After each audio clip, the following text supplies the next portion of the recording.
So last class period, which would be the beginning part of lab, I talked about units and the fundamental units. Do you remember what the fundamental units were? Kilogram. I'm making sure that I use my finger to tell it I want to use the pen. Okay, so yeah, one was current. I'll put A for the amps because that's the first one I heard. I know other people said things first. What else did we have? Okay. Kilogram, kelvins, meters, seconds. Coulombs actually are not, according to that list, a fundamental unit. Although, like I said, I think that as of this year, they switched it from amperes to coulombs as the fundamental unit. Because if seconds are defined, which is one of our fundamental units, then it would be either amperes or coulombs, not both. So I've got to look that up. I said that yesterday. Guess what I didn't do since yesterday? Look that up. And the last one was candelas, which I said will not use. So you guys had a good memory on that. Then we have other units that are derived units. The example that I had yesterday was the joule, which is a kilogram times a meter squared per second. Actually, maybe it wasn't a joule. Maybe it was a Newton, which is a kilogram times a meter per second squared. Even speed, meters per second, that's a derived unit with the fundamental units being meters and seconds represented. Significant figures, I was going to put some practice problems in the woo clap, but remember it's a different rule for addition subtraction than it is for multiplication division. And you will have at least one question, well, at least, it'll just be one question on the first exam that has you do a simple math problem, either addition, subtraction, or multiplication division, and you have to identify what the correct number of significant digits is. They'll all have right numbers, it's just wrong digits. Russell? It's still amps. It's what? It's still amps. Or fundamental units. It's still amps. It's still amperes? Thank you. Right, now Russell's looked it up for us because it's important. More important for Russell than it is for me to know these kinds of things. Okay, today we're going to talk about some kinematics ideas. And so as we get into it, first, just a reminder that there is tutoring for this class. DJ will be here on Friday, and then we can nail down what times he'll be available starting next week for tutoring. You guys hopefully know DJ. He's a great guy. Took the class last year. Okay, so now we're going to woo clap. So, yes. Yes, first you say woo, and then you clap your hands, and you're there. So right now we have 10 people, all but 3.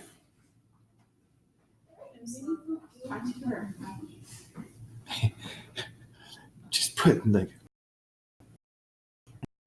Yeah. 11. Dos más. 12. Uno más.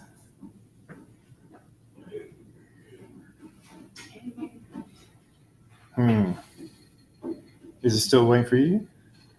I'm in. Yeah. Well, we'll go on without one person. So, the first question, when are reading assignments due?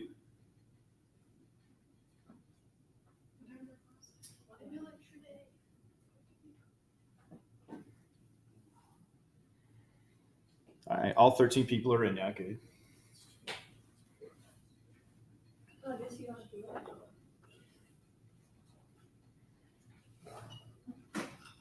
Oh, 2 more people. Come on. Okay, I reopened it so the last person can answer. There's a button to hit that you have to hit for submit. There we go. Everyone's answered now. So, 12 out of 13 are correct. Every lecture day at 10:55 a.m. Where are you doing these reading assignments? On Perusall website. Hopefully everybody did it. In my preparation this morning, I've been preparating. Yes, since 9. I started at 8, but a student came in. And I never had time to read the questions since yesterday. So I read mostly Sarah's. I won't mention you by name again, Sarah. Okay, the one person who said every Sunday night, 11:59, make sure you get that straight before next class break. All right, our next question. When are homework assignments due?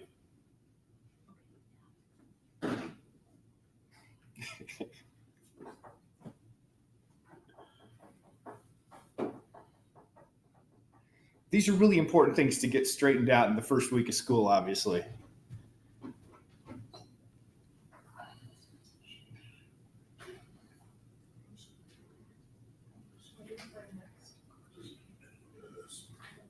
One person didn't make it. There, one person still gave you more time. There we go. And the correct answer is the one that 9 people answered every lecture day at 11:55 p.m. Actually, it might be 11:59 p.m. I'm not really quibbling over that. Some of these say 59. The difference is if I've gone through and changed it since we were allowed to go off of the 5-minute increments. Because it used to be I could only do every 5-minute increment. So when is the first homework assignment due then? Tonight. And when will the homework assignment over today's lecture be due? Friday. When will that be available, when you think? After class, based on how much I covered and how I covered it, I will then make the assignment. So it won't be immediately after class because I always wait till after class to make sure actually the questions are relevant to what I talked about and not what I hope to talk about. Isn't the Friday due date different? The Friday due time is different. Yes, and so there is that aspect. The Friday due time is between 5 to 10 minutes before sundown, I believe. I think that's what my calculation is. Because, I was taught as a kid that we want to put an hour margin on sundown, and for some reason I don't force people to do what I was taught as a kid. Yes, Maxwell. I'm not judging your teaching style, but why not make it do Sunday night? Because I want it to be Friday so that you're spending the weekend steady time that you do study on the stuff that was covered on Friday. The reason I have it due at midnight is so you can ask me questions about homework in class and have time after class to do the problems you asked me about. All right, let's see. I have one more question like this. The one that Anna asked us. When are lab reports due? Uh-oh.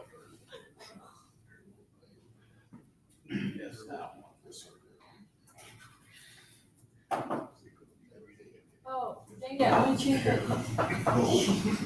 All right, 13 people answered. Everybody answered, and all the one person said every Thursday night at 11:55. I actually made it 11:59 on this one because I had to change the date, and I figured if I'm changing the date, I might have to change the time. So, yeah, the goal is before midnight. What happens if you don't get it turned in on time? You don't get credit. It's actually not get credit for this. For other things, it is. Well, for the reading assignments, there's a declining scale for the next 12 hours or so. For homework, you just got a 0.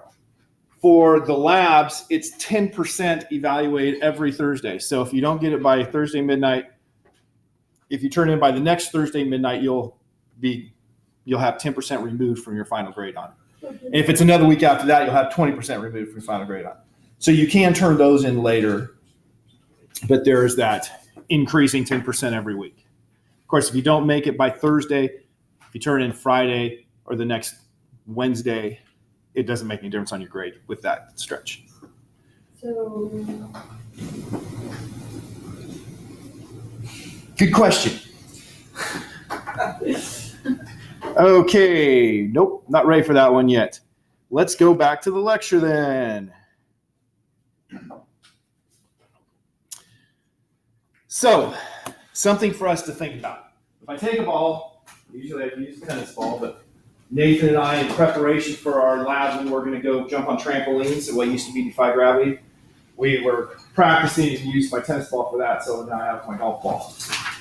So if I take the golf ball and I throw it up in the air, it comes back down, what words, what variables do we use to describe this? Right, in physics we use variables to describe things. What would you use? What things would you be talking about? Gravity. Okay, gravity, Speed of the ball. the speed of the ball, Force of the throw. okay, the force of the throw. Now, I intended to not talk about the force of the throw. In physics problems, we usually say, once it leaves the hand, so that takes it away. But it was perfectly valid for the way I phrased it. What were you saying? It's air resistance. Air resistance? Air resistance is very real, but we will ignore it unless we're told to use it in this class because it makes our calculations simpler if we ignore it. What do we have back here? The highest point. Okay, the highest point. The amount of time it takes. Okay, the amount of time it takes. These are all good answers. Nobody gave a bad answer. You know, there are bad answers. Talk about elves. Yeah. We have certain words that are important for physics, jargon, if you will. And one of the first ones is going to be talking about its position. So in an instant, it has a position, right? As it leaves my hand, it was going up, it was coming down. So its position was here, then here, then here, then here, then here. So we have position. And I don't think I need to define position, right? We all know that. Then we have distance. Distance is how far it's traveled. So when it leaves my hand, you know, here it's gone up about a foot, gone up 2 feet. Let's say that was a peak, comes down. The distance it's traveled is 3 feet, because it went up 2 and back down 1. Comes down my hand, distance is traveled is 4 feet. But then we have another word, so the distance is how much it's traveled. We have another word that's displacement. And displacement is just the difference between the starting and ending positions with direction. And so when I threw it, you know, that was 1 foot up, 2 feet up. When it comes back here, what is it now for its displacement? 1 foot up. Because it's back down to just 1 foot above my hand. The displacement is from start to end. Well, actually, technically, it's end minus start. And so its ending point is 1 foot above the starting point. And then the final one, what's the displacement here? 0. So there's a difference in displacement and distance. So the question about, so is displacement just the absolute value of the distance? Because of the directionality part, no. Right? Because you can, well, the example I usually use is I walk 1 lap around the desk. I usually actually do that. You know, take 5 seconds to walk around the desk and get my exercise for the day. Because, you know, you don't want to be excessive, do you? Randy saw me dying on Monday. So if I do 1 lap, my distance, you know, is probably 30 feet. But my displacement is 0. So the absolute value of, you know, 30 is not 0, so that doesn't quite work out. Another couple words. Randy gave us the word gravity. When you say gravity, what do you mean, Randy? The pull of the earth. Okay, the pull of the earth. So he's referring to a force. It's a force that causes it to change its velocity. And so that brings up another word, velocity. And the change in velocity is another word, acceleration. And there's one more word that I didn't mention, speed. So we have speed, how fast something's traveling. That's the distance it covers divided by the time it took to cover that distance. Velocity, which is the displacement. Remember, the displacement is a vector. Well, it has direction along with just the difference in the starting and ending points divided by time. So speed and velocity have slightly different definitions there. Velocity has direction, speed doesn't. And then we have acceleration, which is the rate at which the velocity is changing. And we will cover these more carefully, but those are important words. They're going to come up again and again during the lecture. So I'm just introducing them here, and then repetition hopefully will make us remember them better or allow us to remember them better. How do they change with time? Well, the position, it goes up, comes down. The distance is constantly increasing, although the rate at which it's increasing is changing. The displacement initially went up, and then it came back down. Right, so they're all changing in different ways. The acceleration, assuming no air resistance, was the acceleration caused by the force of gravity. So sometimes people will say gravity, they mean the acceleration caused by gravity, which is 9.8 meters per second squared. That's how 9.8 meters per second is how much the speed was changing every second. That's meters per second is what the meters per second means. All right. This is a cool graphic that I found from this URL. Found it 2 years ago. It was still there last year. I didn't check this year. Oh, bummer. I have to change it out of the pen mode to zoom in. I'm not going to zoom in today. I'm just going to leave it there and let you look at that URL if you want to see it. It actually is a very cool description of just about everything we're going to learn in the next couple months, all in one graphic. So we have position, and I want to define position, except for I'm really bad at defining position. I just put things like where it is. That was a good E or H. It is our object, whatever we're tracking. In my demonstration, it was the golf ball. Then we have distance. Distance is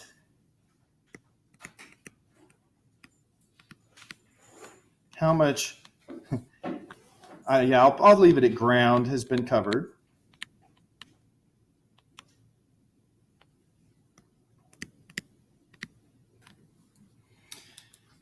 And displacement. What was the difference between distance and displacement?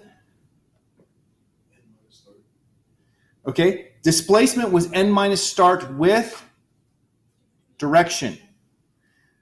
So I'm just going to put what Max said. End position minus start position with direction. If it has direction, we call it a vector. If it doesn't have direction, we call it a scalar. So displacement is a vector, distance is a scalar. Then we have speed. What's speed? The distance covered in a certain amount of time without direction.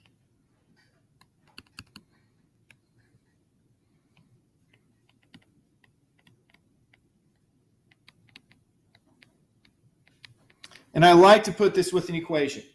Now notice I put the average, V subscript average. V is the symbol we use for speed. V, yes, that's a V. That's a script V. So that we don't get it confused with nu. Because nu looks much more like a non-script V. So this is speed average. A capital Greek delta. I'll just say it now. Capital Greek, nobody has a problem with usually. I use a lowercase omega because we use that in physics a lot.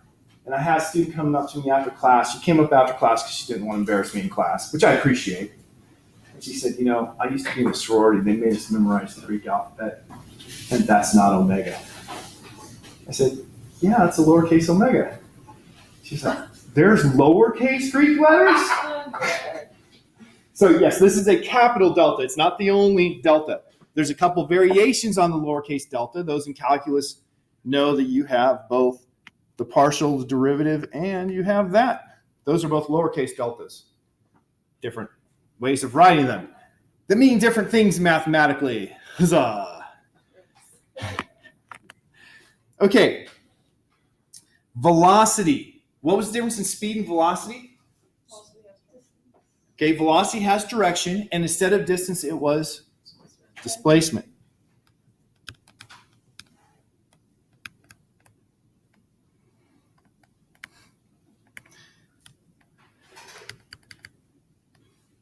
It's funny how, do you notice the pen sometimes it records part of what I write and then it does the rest of it later? It's kind of interesting, I think. Cold lag. Yes, but it's not consistent lag. It goes backward in the lag. Like, imagine you're playing a game and your character is going pew, pew, pew, pew, pew, and the boss dies, and then you hit it 3 times. Usually you hit it 3 times and it dies, and it may just be after you hit the buttons.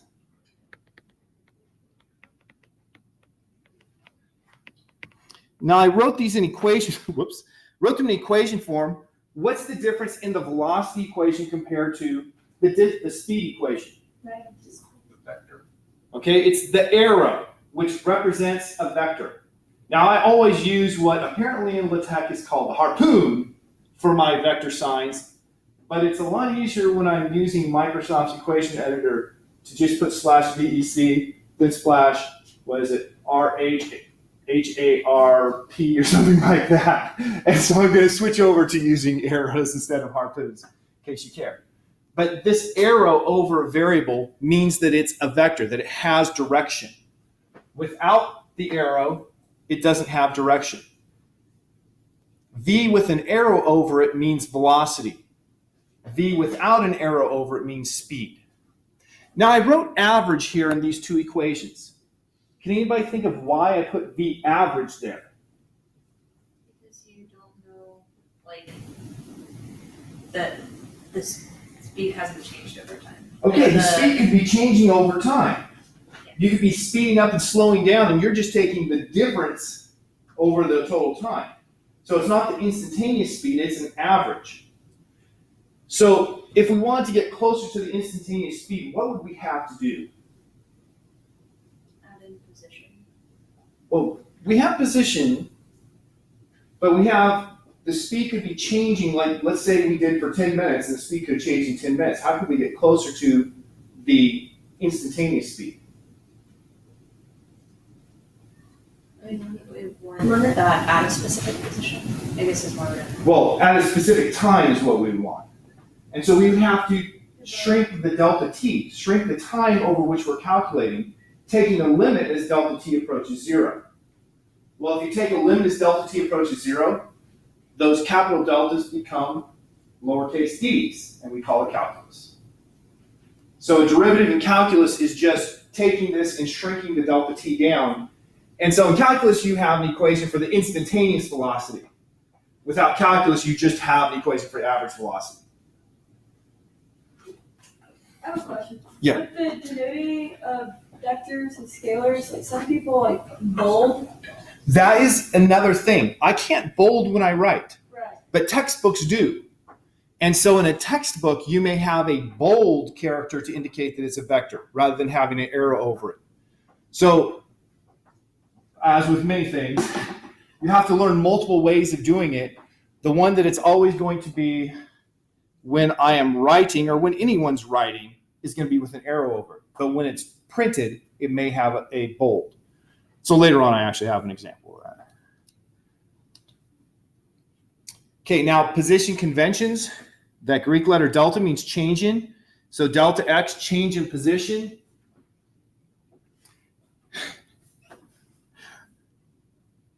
What did I do wrong here? I just noticed it now. Is that even an X? Yeah, it's an X. Okay. It's just the font set that's used by the math. What is this? The XO and XO? Well, what does displacement mean? Magnitude and direction. But I don't have a vector sign here. So what I had on the left was distance equals, delta x would be distance.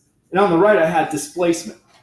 Now, why did I do it that way and not feel really guilty? In fact, I think it's exactly what the textbook says with this picture, because it's one-dimensional motion.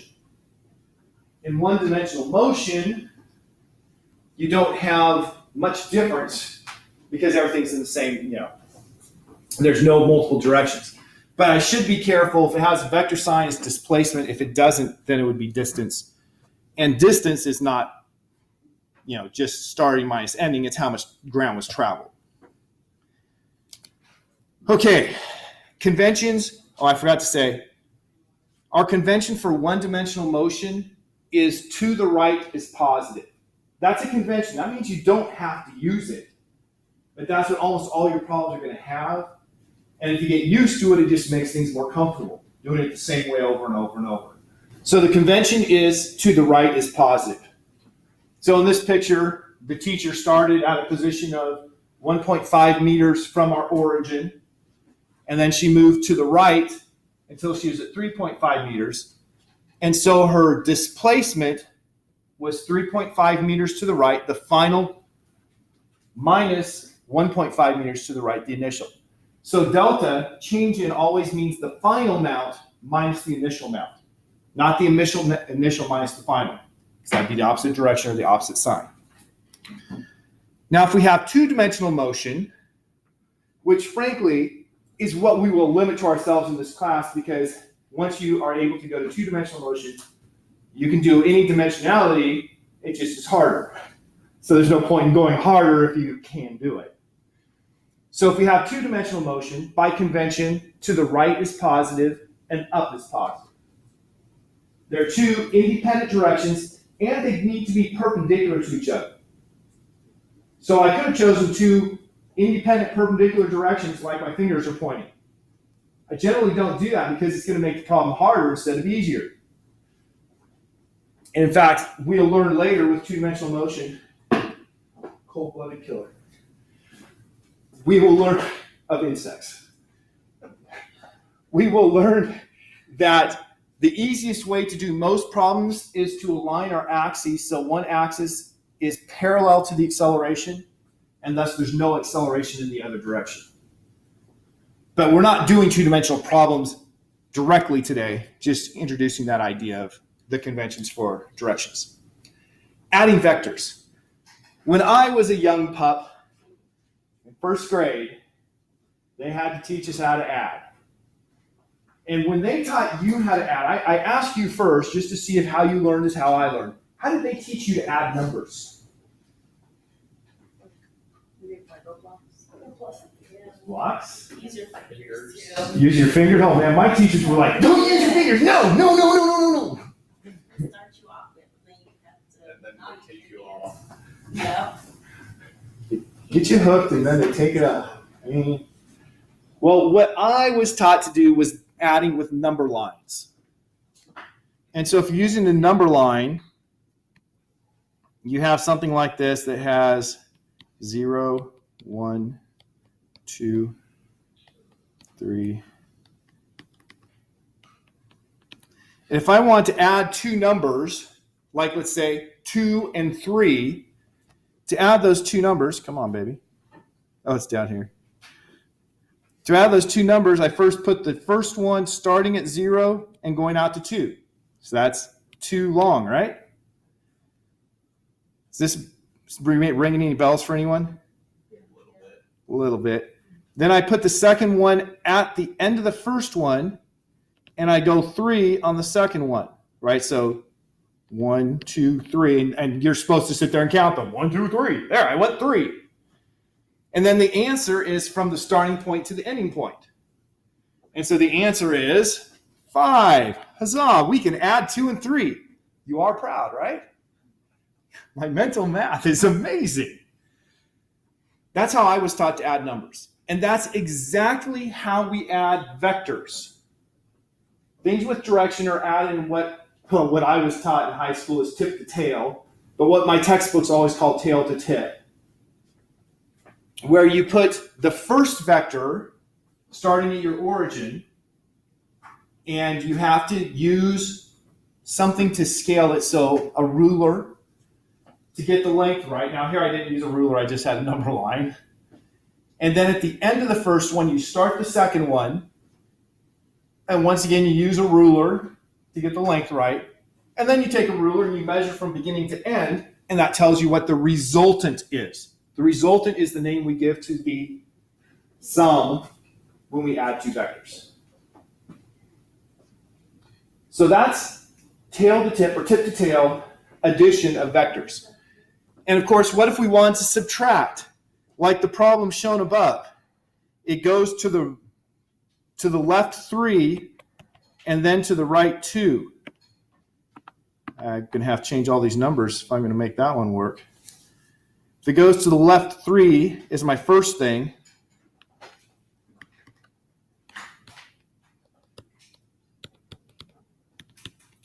I start at 0 and I make my first vector go -3. And then at the end of the first vector, I put my second vector. That was smooth, and that's all my fault.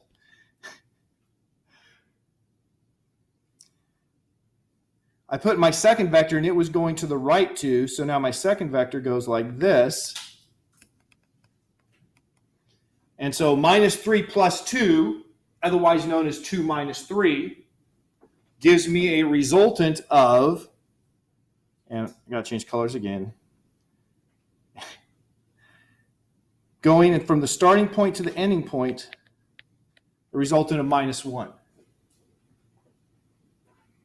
And so there I added a positive number and a negative number. What do we usually call it when we add a positive with a negative? Subtraction. So subtraction is done the same way as addition. You just have to, reverse the direction for the negative. So when we do a subtraction of vectors, what I do is I'm going to add the negative vector. Okay, adding multiple vectors. This here is representing the motions of a steward. Oh, I didn't kill it, I just stunned it. Put it on this misery. The motions of a steward or stewardess on an airline. Don't worry about the aircraft, if it's moving or not. It could be in the air, it could be on the ground. We don't have enough reference to know, although because there's no landing gear, we would assume it's in the air. So the steward or stewardess walks toward the rear a distance delta XA, and then helps this person. Then walks delta XB, helps another person. Walks back toward the front, delta XC to help the person who was right behind the first one that helped. And then heads back to the back of the airplane to get more sodas, right? Though each one of those is a vector. And if you add them all up, you do the same thing. You add them tip to tail. So you go from here to here, and then that's supposed to be the same place, poorly drawn. From there to there, then from there back to here, and then from here to there. And then the resultant of adding all of those up is going from the starting position to the ending position. Now, that seemed to me pretty trivial. When I was in graduate school, one year I was the lecture TA for general physics. And what that meant was I was essentially like DJ is to you, except for I was also in charge of grading exams, which was a pain. I did have like 3 or 4 student workers working under me, and I organized the grading and whatnot. He put a question on the test that had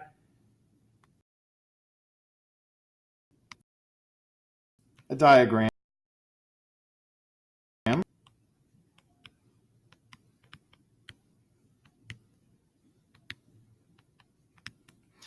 And each of these vectors is labeled A, B, C, D, and so on. And it's on a nice grid so you can see how far it moved left and how far it moved up. And the question was, what is the sum of all of those vectors? It's up and down. Diagonal. What was that? Yeah, there's some diagonal ones. There's some diagonal ones, that's right. But the question was, what's the sum of A plus B plus C plus D plus E plus F plus E plus H plus I plus J, K, L, M? What's the sum of all of those? Zero. Good stuff. His goal was for everyone to answer 0 and go on to the next question. Because if you add the vectors, you add them tip to tail, and he laid them out all tip to tail for you. And so you can say, it came back to the starting point, and the answer is 0. Doesn't require any math. Now, this class was about 200 students. There were 2 students who spent the entire test period breaking each one of those into its components, adding the components together to get an answer. It is a correct solution, but it's very time consuming. And those people basically got zeros on the first exam in general physics and had to drop general physics. He was not like, oh yeah, I'll work with you. They had to drop general physics because they simply did not recognize how you add vectors graphically. They had learned something correct and useful, but they didn't think about the problem. Now, I do think that was very harsh. You failed the test because you weren't thinking on the test, because they had knowledge, they just weren't thinking. They were just trying to apply what they've learned without thinking about the problem. So I'm not going to give you a question like that, right? But it's an important thing to understand how addition of vectors works. All right. The equation, right now we're only looking at this top equation. Next class period, we'll look at the bottom one. Since the average speed is equal to change in position over change in time, or distance over time, then I can solve that for the distance is the average speed times the change in time. That's actually one of our kinematic equations. It's the equation we use for solving the position something will have at a future time, if I know its position right now and its speed, if the speed is constant. And I have two problems I want to do. First one, I'm going to do. The second one, you're going to do. And I only have 15 minutes to get these in. So I'm not going to spend more time on that. I'm going to go straight to the problem and application. My problem here is let me change to OneNote. And I will be putting actually the lecture slides in OneNote like this afternoon for the first couple lectures in there, and invite you all so you can all look at them and whatever. So here's the story to go with it. You go to a store that's 3 kilometers from your home to pick up a friend. It takes 15, and by the way, it's a straight line shot. There's no turns on this. It takes you 15 minutes to get there and 15 minutes to get back. Assume that the time spent at the store is negligible. And then ask, what's the average speed going to the store? What about the average velocity? What's the average speed returning from the store and the average velocity? What's the average speed for the round trip and the average velocity for the round trip? Now, this is the first problem you've seen in physics class. And so first thing we have to do is think about how we solve problems. So here's some steps for solving problems. I'm going to try to be very consistent in reminding you of these steps as we go through the semester. So step 1, understand the problem. Is that a physics thing? No. That anytime you have a problem, you need to understand it. So what are we trying to solve for? In this problem, I've specified them clearly. We're trying to solve for average speed going to, average velocity, average speed returning, average velocity. Right, so it's pretty clear what the problem is. What are the knowns? What things do we know in this problem? Distance to the store and how long it took to get there and back. Okay? Direction. Then we have to decide the variables. So I'm going to write these out, but we have to decide the variables. What do we want to call the distance to the store? Okay, the first thing I heard was D. So I'm going to say the distance to the store, 3 km distance to store. Now this is one-dimensional motion. One-dimensional motion, I'm not going to use left, right, up, down. I'm going to use positive and negative. Positive means generally to the right, negative means to the left. So D is the distance. For the displacement, it'll be positive D for going to the store, minus D coming back. So then what else do we have besides the distance? We have the time. So what should we use for the time? Yeah, let's just leave it at delta T as it's shown here. That makes our life easy. And then we have the round trip distance and the round trip displacement. What's the round trip distance? 2D. And what's the round trip displacement?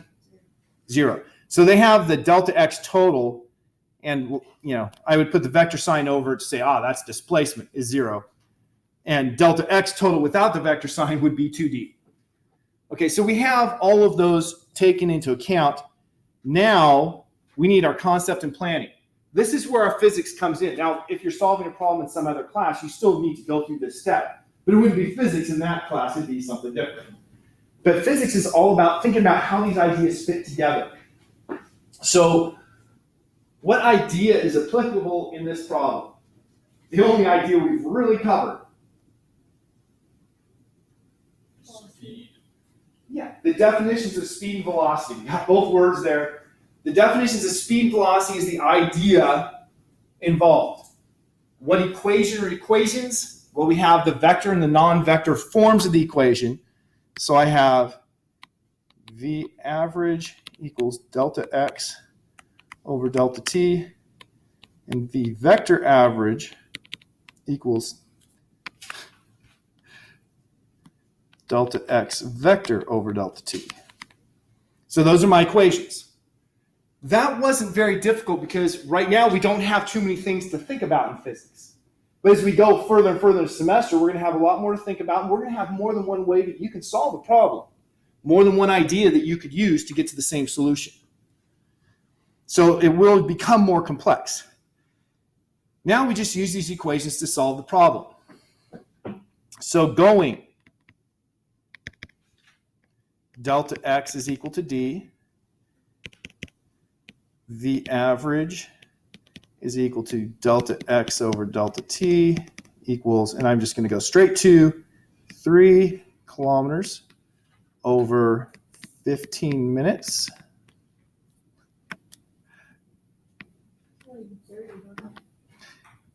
Uh, 30 was the total time for there and back. So it's 15 minutes to get there. Okay, so what do I have for my average speed?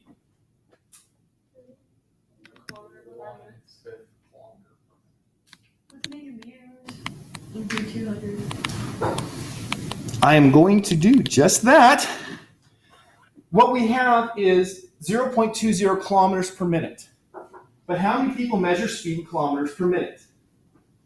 Nobody. So we want to convert that to something that is more reasonable. What things could we use for speed rather than kilometers per minute? Okay, kilometers per hour, meters per second. One other that's common, miles per hour. So those are options that would be more comfortable. A problem should specify what units you're looking for. So I am going to specify that we go to meters per second because that's the standard we use in physics. So if I want to convert this from kilometers per minute,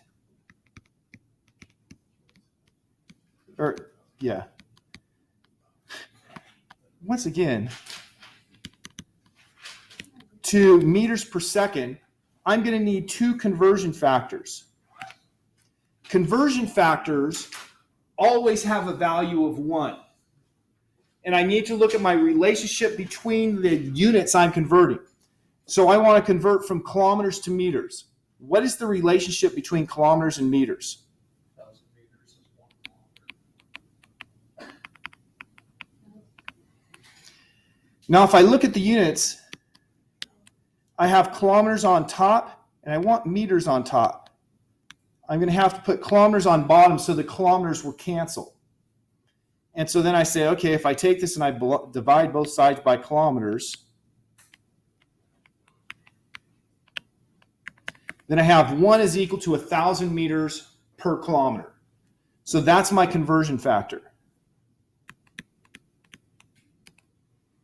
So now I would have meters per minute, but we want meters per second, so I need another conversion factor. Come on, come back. And so what unit of time do I want? And where do I want seconds, numerator or denominator?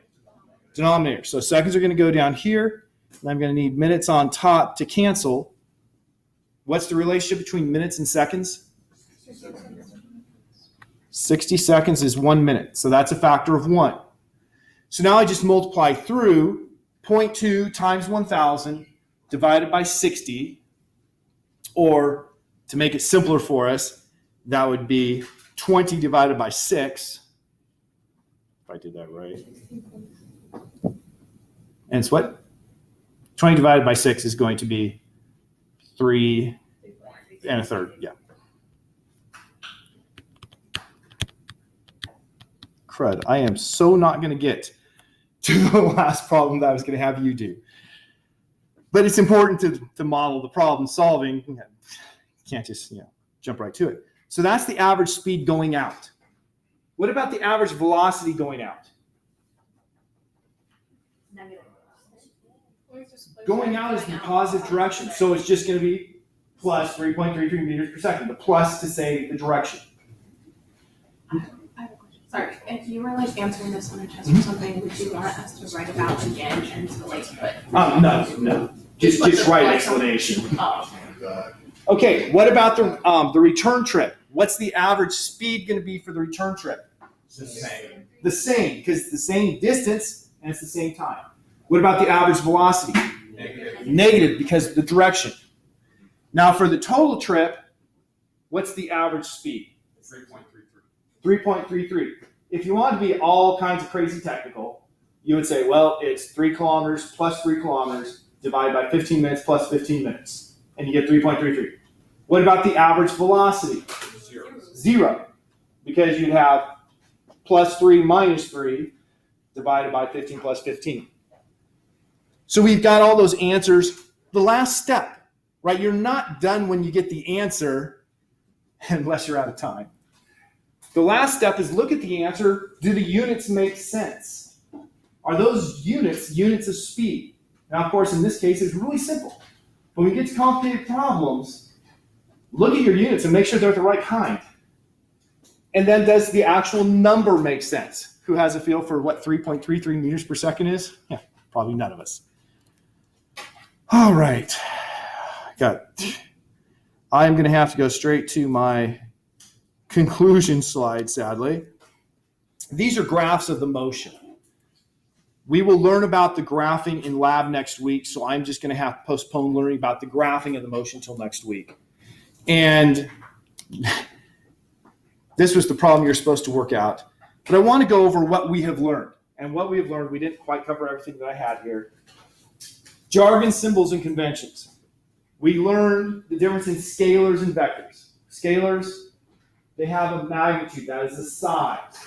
They also have units, but they don't have direction. Vectors have a magnitude, a size with units, and a direction. And examples were distance, a scalar, versus displacement, a vector. And here's where I use the bold for the vector. You can hardly tell the difference, right? But the second delta x is a bold x instead of an x with the arrow over it. Or we had speed, a scalar, versus velocity, a vector. And once again, those are just script v's. We learned that delta means change in it is calculated as final minus initial. One-dimensional and two-dimensional coordinate systems, right is positive, up is positive, is convention, but you don't have to follow that.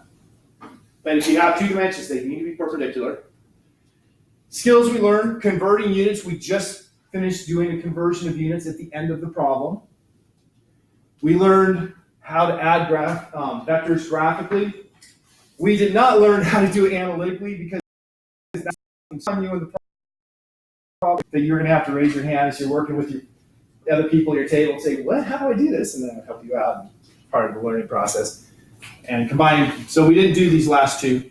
And then kinematics, we had the definitions for speed and for velocity. So that was my goal to learn here. And yeah, we had 2 things that we didn't get to, but we did okay. Any questions? So the homework is going to be posted. Yeah, the whole will be posted probably within an hour. Okay, and it won't include those other 2 things that we did. Right, that's why it's not posted yet. Because otherwise I would have had something on that.